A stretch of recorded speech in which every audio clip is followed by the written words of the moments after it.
कुछ आरंभ करने के लिए आपका महान होना कोई आवश्यक नहीं, लेकिन महान होने के लिए आपका कुछ आरंभ करना अत्यंत आवश्यक है। इस दुनिया में जिस दिन अपने अपने सोच बड़ी कर दी, उस दिन बड़े बड़े लोगों के दिमाग में आप आना शुरू कर देंगे। एक बार की बात है, एक भिखारी रेलवे स्टेशन पर रहता था। रोज का उसका काम था ट्रेन पर बैठकर एक स्टेशन से दूसरे स्टेशन पर जाना।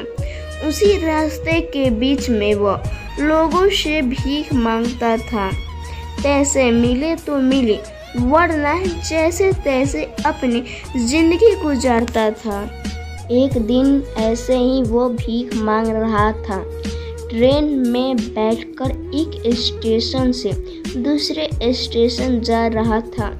उसे एक स्वाभाविक व्यक्ति दिखाई दिए।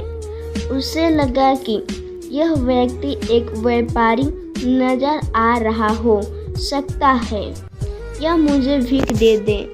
उसने जाकर की भीख मांगना शुरू किया। वह व्यक्ति थोड़ा देर देखता रहा और फिर चिल्लाना शुरू कर दिया। उसने बोला, तुम्हें तमीज़ नहीं है? जब मैं तुम्हें कुछ नहीं देना चाहता हूँ, फिर भी तुम मेरे आगे भीख मांग रहे हो। और दूसरी बात, तुम्हारे पास मुझे देने के लिए क्या है? चलो मैं तुम्हें कुछ रुपए दे भी दूंगा, लेकिन तुम मुझे क्या दोगे?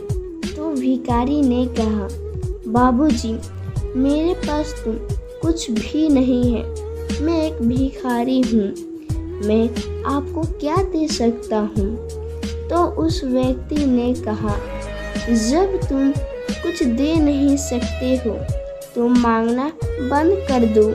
व्यक्ति तो स्टेशन पर उतरकर चला गया, लेकिन भिखारी जो है वह स्टेशन के बाहर आकर सोचने लगा कि मैं लोगों को क्या दे सकता हूँ।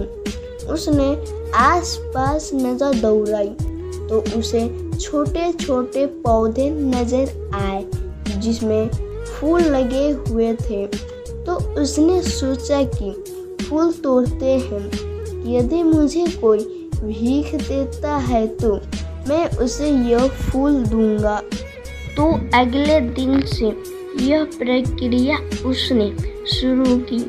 जब भी उसे कोई पैसे देता था तो यह उसे फूल दे देता था।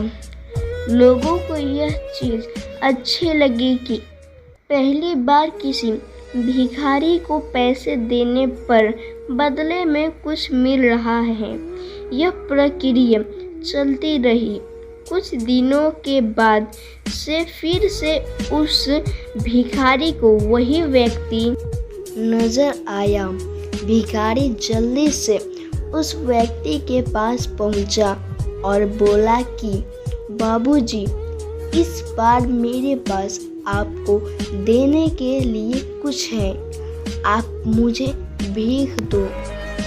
उसने विश्वास करके उस भिखारी को पैसे दिए।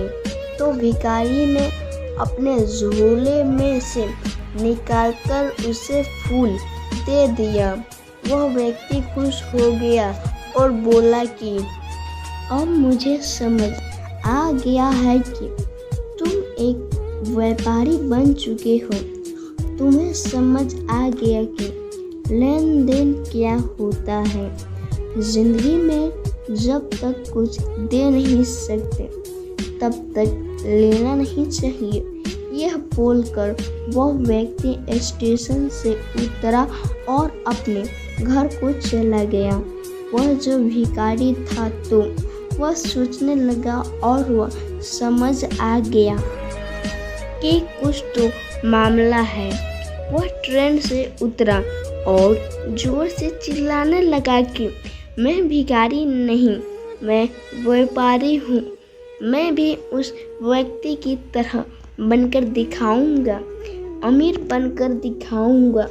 यह देखकर आसपास में जो लोग थे वो सोचने लगे कि यह पागल हो गया है। 6 महीने तक वह भिखारी कहीं नजर नहीं आया। 6 महीनों के बाद उसी स्टेशन पर 2 सभ्य आदमी मिलते हैं। एक व्यक्ति दूसरे व्यक्ति को बोल रहा होता है कि पहचाना, हम तीसरी बार मिल रहे हैं। तो दूसरे व्यक्ति ने बोला, नहीं, मुझे लगता है कि हम पहली बार मिल रहे हैं। तो पहला व्यक्ति बोलता है कि नहीं, 2 बार हम पहले भी मिल चुके हैं। मैं वही भिखारी हूँ जिसे पहली बार मिलने पर आपने सिखाया कि लेन देन कितनी बड़ी बात होती है। दूसरी बार आपने सिखाया कि यदि मैं अपनी सोच को बड़ा करूँगा तो आपकी तरह बन सकता हूँ। आज देखिए, आज मैं बिल्कुल आपकी तरह ही दिख रहा हूँ, आपकी तरह ही बन गया हूँ। क्या आप सफलता पाना चाहते हैं? मैंने पहले फूल तोड़ करके देने शुरू किए, फिर मैंने फूल खरीदने शुरू किए और आज मेरा फूलों का बहुत बड़ा बिजनेस है। यह छोटी सी कहानी हमें ज़िंदगी में बहुत बड़ी बात सिखाती है कि जब तक आप ज़िंदगी में प्रयास नहीं करिएगा, जब तक आप अपनी तरफ से ऊर्जा नहीं लगाइएगा, आपकी ज़िंदगी में तब तक परिणाम नहीं मिलेगा। दूसरी बात, हम हमेशा सोचते हैं कि मेरी ज़िंदगी यहीं तक है। थोड़ा बड़ा सोचिए, अपनी चादर को बड़ा कीजिए, तब आप आराम से पैर फैलाकर सो सकते हैं। दोस्तों, आपको ये इमोशनल स्टोरी इन हिंदी आपको कैसी लगी हमें कमेंट करके बताएं और ज़्यादा से ज़्यादा शेयर करें और हमारे चैनल को सब्सक्राइब और वीडियो को लाइक ज़रूर कर दें। धन्यवाद।